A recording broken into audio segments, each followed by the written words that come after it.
Hi, welcome to this is Conquering the Continent. It goes with the reading 5.9 on your student handout. We're going to cover today the Republican vision and incorporating the West, the two first large headings in the section.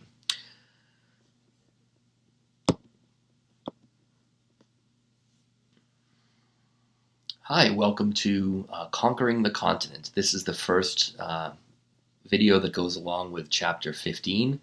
It covers the first half of the chapter, the two headings being the Republican vision and incorporating the West. So the first major point to understand about this era is after the Civil War is over, Republicans have complete control. I've said in several times during class that during the Civil War itself, Southern Democrats are not represented in Congress, not because they're not welcome, but because they've chosen to leave and secede. So those seats are left empty during the time period of the war itself, allowing Republicans to have essentially complete control over the government. And that extends not only during the war, but extends into the period following the war. And during this time period, Republicans were particularly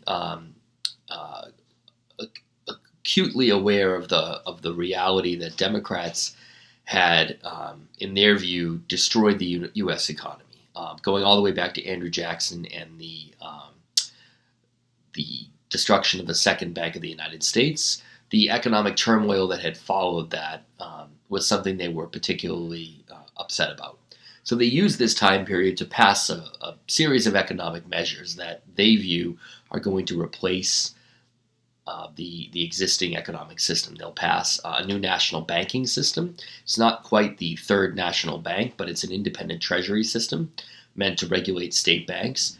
They will launch the long-delayed Transcontinental Railroad project, and they'll raise protective tariffs up to levels akin to the time period of nullification where Democrats had gotten so upset about the rates themselves.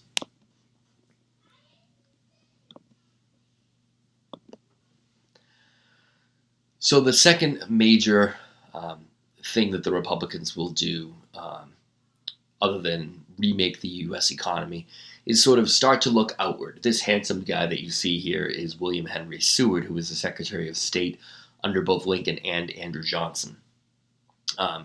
Sort of coming out of the war, Americans, much like after the War of 1812, felt a surge of optimism and nationalism. And brimming with confidence, they felt like they were in a pretty good position to begin to, in some ways, extort foreign powers. So when the British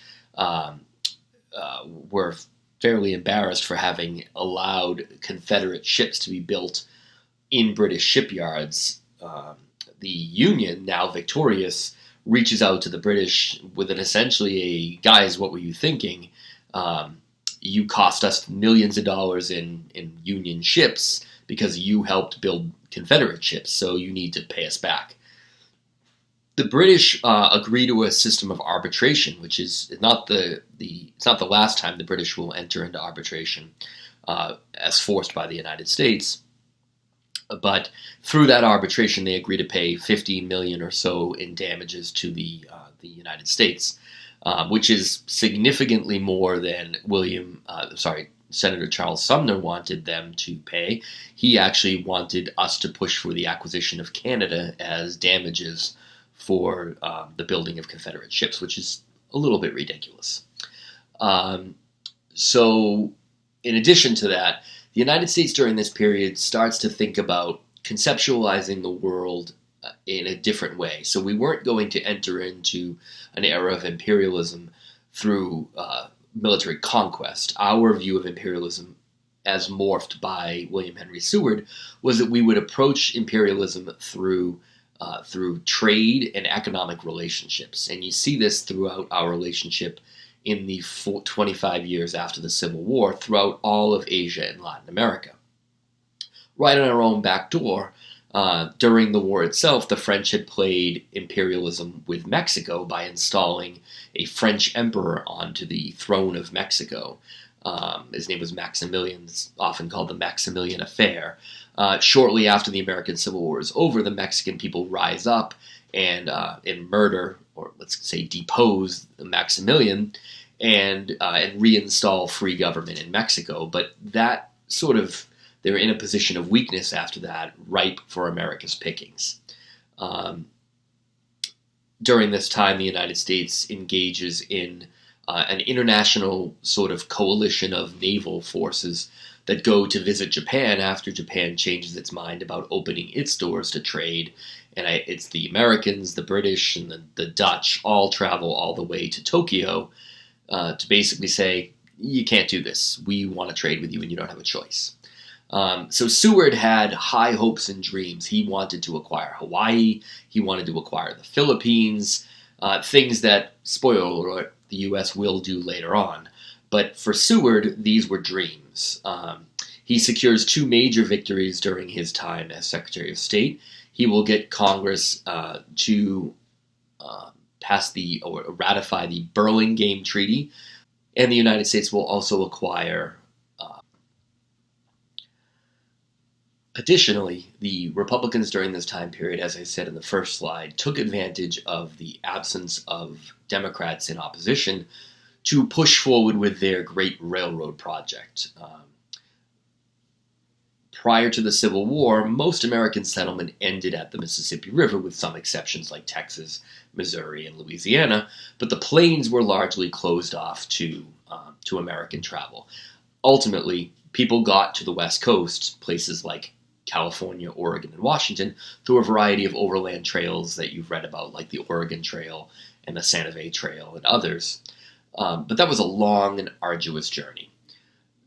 The Transcontinental Railroad, which will finally be completed in 1869, is really the first of those railroads to connect east to west. But as you can see from this map, by 1890, pretty much all of the entire continent of the United States, or country of the United States, was connected by rail line.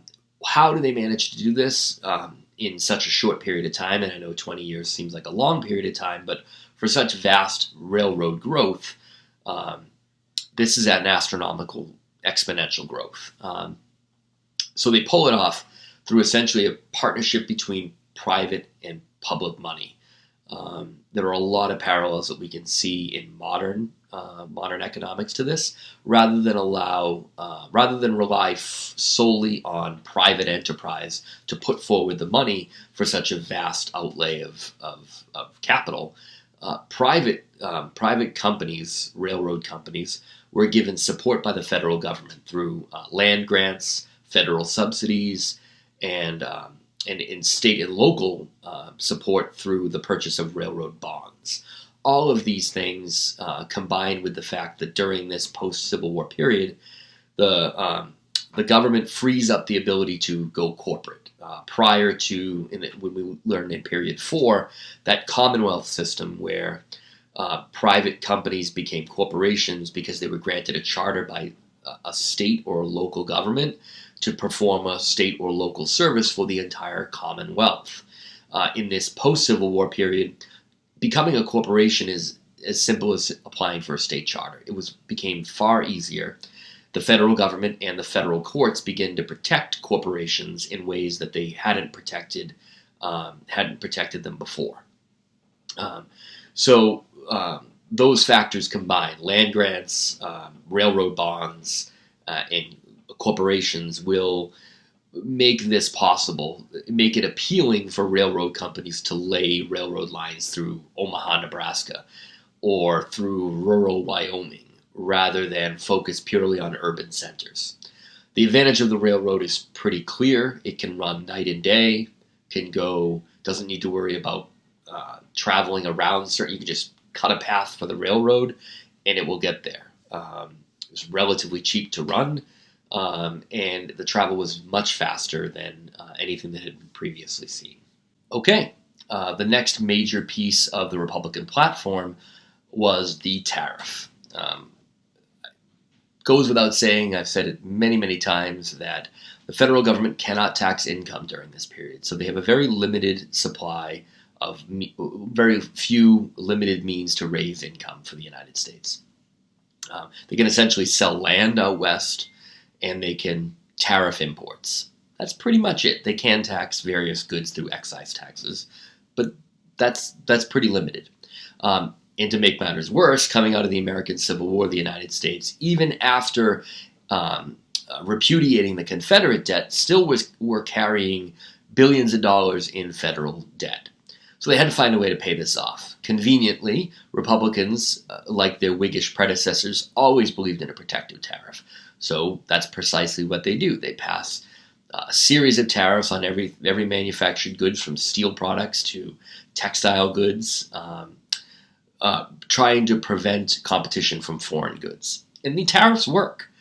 For all the criticism that comes with the tariff, these tariffs really do their job. By a short period after the American Civil War, they have not only paid off the debt, but we actually have a budget surplus. So the government has more money than it's spending every year due to the tariff.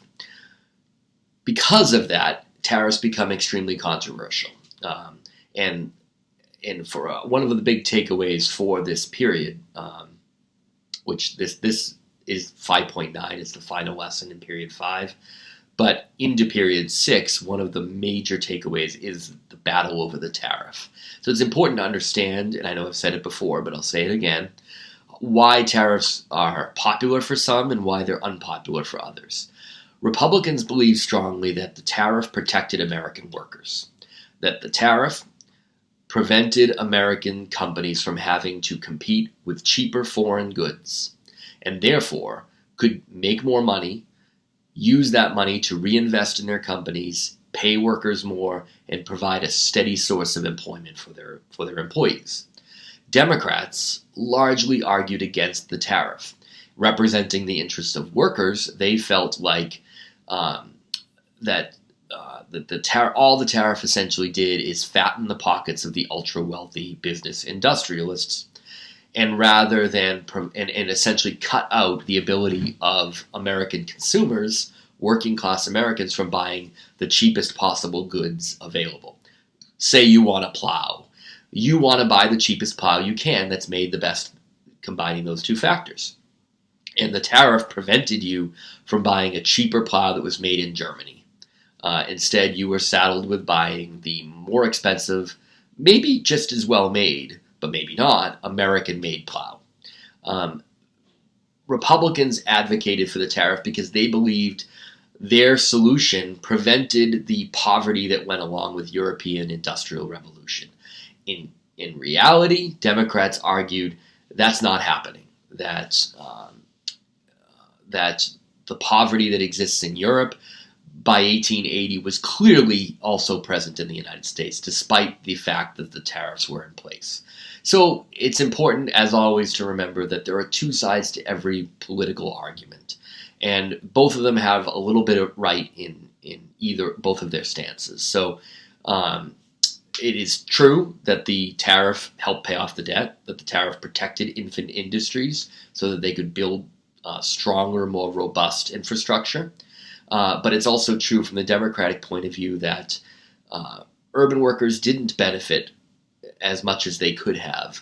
The poverty levels were extremely high during this period, and their lack of access to cheaper goods probably did not. So in the midst of all of this economic progress, economic prosperity, it's important to understand the role that the courts played. And Republicans, while they nurtured prosperity through things like land grants that we talked about earlier, what they didn't do was do a good job with regulating that growth. And unfettered growth and economic wealth without restraint doesn't tend to produce egalitarian results for people. So during this period, lots of state and local governments attempted to pass a series of regulatory laws over companies that passed that did work in their states. These are often called Granger laws. You can see in the political cartoon the farmer there has a hat on, and across the band of his hat it says Grange. So the Grange, you'll learn more about it in period 6, but the Grange is essentially a union of farmers. And in the local and state level, especially in the Midwest, Grangers had a tremendous amount of influence over state and local laws. So you see all of these regulatory laws passed. Enough that corporations start to challenge those regulatory laws in court. And in Munn versus Illinois in the 1870s, 1877, I believe, the U.S. Supreme Court said, yes, corporations that have that put forward or that impact the lives of average people, that are clothed, I believe the quote is, they are clothed in the public interest. So things like railroads and grain elevators, grain storage facilities, any large business like that, because it is essentially a public interest corporation, the court says you can regulate them. So all of these state laws are held up by the Supreme Court temporarily. In the years that follow that court decision, a slightly more conservative Supreme Court, that you can start to see the impact of Republican domination in the presidency. More of that court will be packed by like-minded justices, will start to interpret the 14th Amendment's due process clause, that one that says all citizens are guaranteed due process under the law.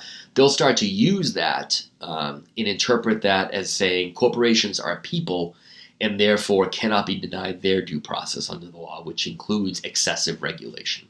So you start to see courts that very initially supported regulation will start to turn away from regulation during this period and into period 6. Additionally, land is a problem. The courts also play a role in the settlement of the West through various land claims. So you go back to the Mexican-American War, the United States had acquired that huge swath of land in the American Southwest. And the people that lived there were largely not American. They were Mexicans, and now they're Mexican-Americans. And as Americans, so let's call it white Americans, make their way into that new region after the Civil War, they find themselves face to face with the reality that most of this land is occupied and, quote, owned by Mexican Americans who have held it in their families for years, generations. The United States uses the courts to essentially disenfranchise or take land away from these, so that it becomes such an acute problem that the federal government sets up a series of special courts to hear the cases about who has the claim over these land grants. Because as you can imagine, people didn't keep paperwork that they do now. So when an American white cowboy shows up with 10 men on horseback loaded to the teeth with Colt revolvers and says, "Get off your land," lots of Mexican Americans had no choice but to get off their land. And then they take it to court, and they don't really have any paperwork. So between like 1880 and 1900, most Mexican Americans are deprived of their land through legal rulings of the special court. So, and then additionally, to make matters worse, lots of the land the federal government claims through an alliance of politicians and local government agencies called the Santa Fe Ring. They'll essentially take all the land that isn't claimed and they'll sell it and make a killing off of it. End result is Mexican Americans find themselves without land grants as tenant farmers on land that they probably used to own. Many of them move up.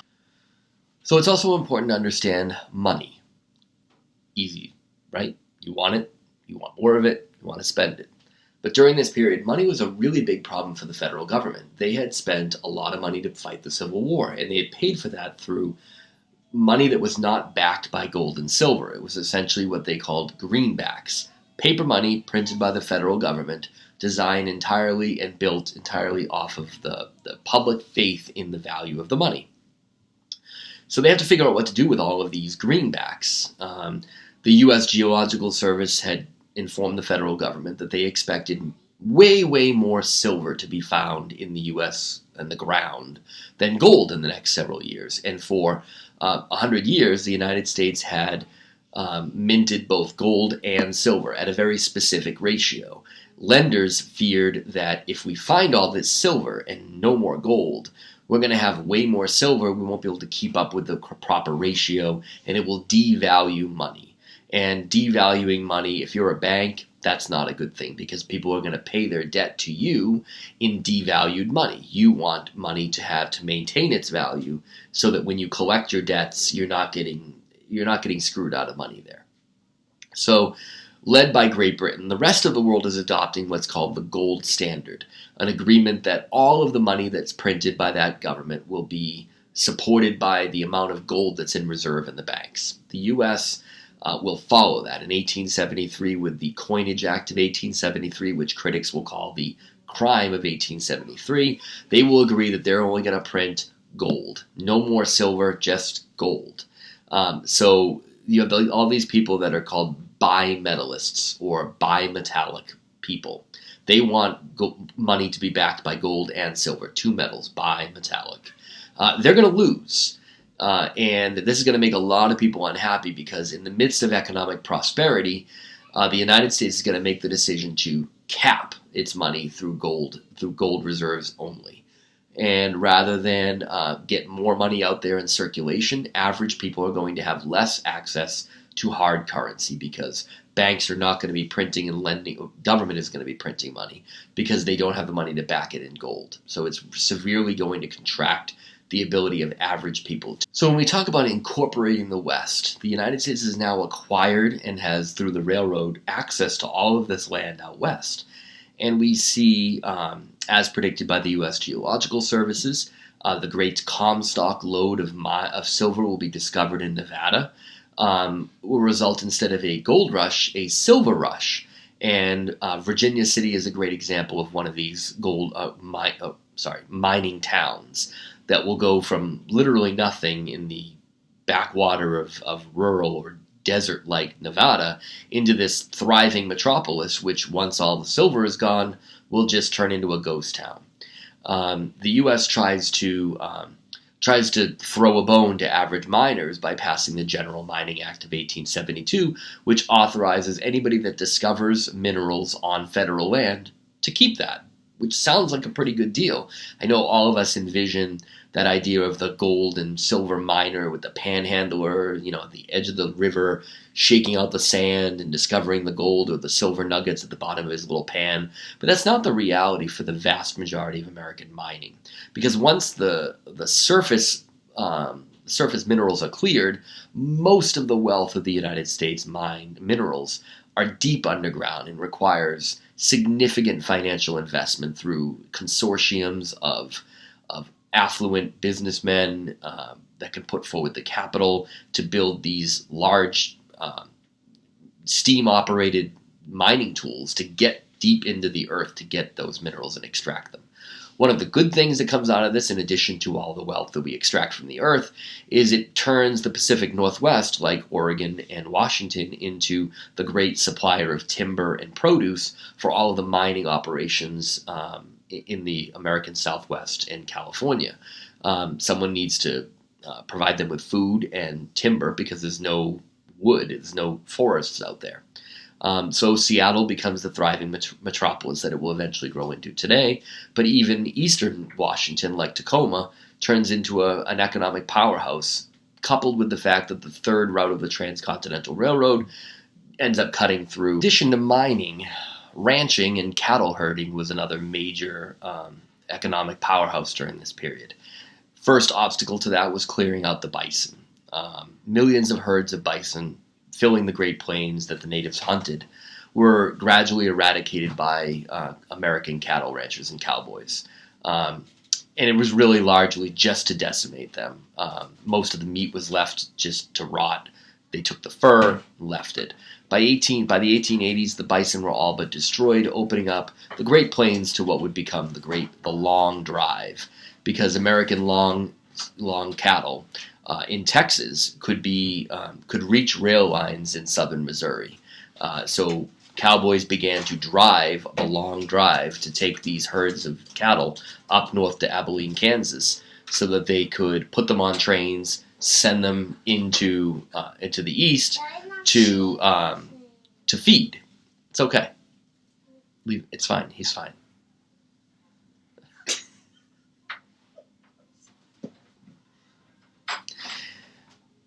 In the 1880s, there's a huge blizzard. And when the cattlemen return to the plains, what they find are just hundreds of thousands of cattle that are just frozen to death on the plains. It's a site that really starts to correct or overcorrect the excessive ranching that was happening. But cattling does survive. I mean, it still exists today, right? We still eat probably more beef than you want to think about that comes from cattle. So you have this, through the invention of barbed wire and other innovations, you start to section off large ranches that allow the cattle to feed close to the rail lines. But it's the idea of how to literally settle the land, not mine it, not cattle herd it, but to literally live in it. And so during the Civil War, the United States, the Republicans passed the Homestead Act and the Morrill Act, both in 1862, designed to encourage Americans to purchase small homesteads in somewhere out west for 160 acres for a modest sum of money. And then the federal government set aside chunks of land for states to develop what are called land-grant colleges to teach agricultural techniques, for example. So the problem with the Great Plains is it's really vast and really dry and no trees, but yet it offered opportunity to make a new life for people. So you have lots of African Americans after the Civil War make their way to this arid, dry Midwest. Those men are called exodusters. There's also a lot of women out that move out there, stake their claim to homesteads by themselves, opening up the conversation about women's role in the West. In particular, when Americans began to settle that West, the federal government came in direct clash with the Mormons. Remember them? So the U.S. government had a particular problem with Mormon practice of polygamy, which we've talked about in class. Additionally, there were a lot of women in Mormon culture. So when you go out to places like Utah, it's mostly women when you compare it to overall population. And so that's why some of those early territories like Wyoming and then Utah become the first two territories to grant women the right to vote. It's essentially to outvote non-Mormon white miners and homesteaders. And during this period, the West brings with it significant environmental challenges. Herds or swarms of locusts or grasshoppers can destroy your crop. Really rough weather, like the word blizzard enters the U.S. vocabulary for the first time to refer to a blizzard. Tornadoes, hailstorms, all things that people weren't really accustomed to. And the land, despite all that, remained dry. So vast undertakings go into trying to turn that land into growable land. And the number one technique was through a process called dry farming, where you dig really deep and you plant your seeds to try to access the moisture that's held really deep in the earth. The downside to this is Americans really messed with the economic or the environmental diversity of the region. In the long term, doing severe damage and leading to what will become the Great Dust Bowl of the 1930s, because we essentially destroyed the soil so that we could pull all the moisture out from deep in the earth. A man named John Wesley Powell had written a report on the lands of the arid region of the United States in 1879, where he warned that 168 acre homesteads are not large enough for dry farming. Instead, the United States, through the government, should invest millions of dollars into irrigation projects like the Mormons had done so successfully. Eventually, the federal government says, no, you're in this to make a profit, and they ignored his report. So what you have in the American Midwest. So amidst all of this development, another major thread to consider during this period is that Americans from both parties start to recognize that if we're going to develop all of the land, eventually we're going to run out of that land. And so an effort begins to become prominent to preserve some of those resources. As early as the 1860s, the federal government is going to set aside land in California for public use. But In 1877, the United States will establish the first national park. 1872, I apologize. The first national park, which will become Yellowstone National Park in Wyoming. Um, Additionally, in 1871, the U.S. will establish the U.S. Fisheries Commission to try to control the population of wild fishing in the United States. All of these efforts are in contrast to the previous discussed efforts to settle and develop the West. There's a concurrent thread to try to preserve some of its natural beauty and resources. The takeaways: ultimately, this is a period of rampant expansion, settlement of the West, led by Republican domination of the federal government.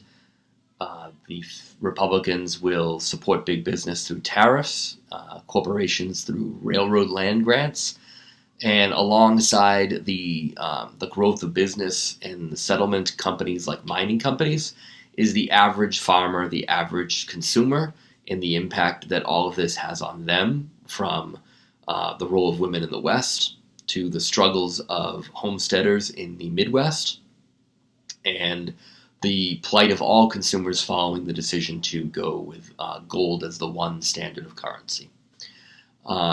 Amidst all of this is a concurrent but contradictory desire to preserve some of the land through the preservation of things like Yellowstone National Park.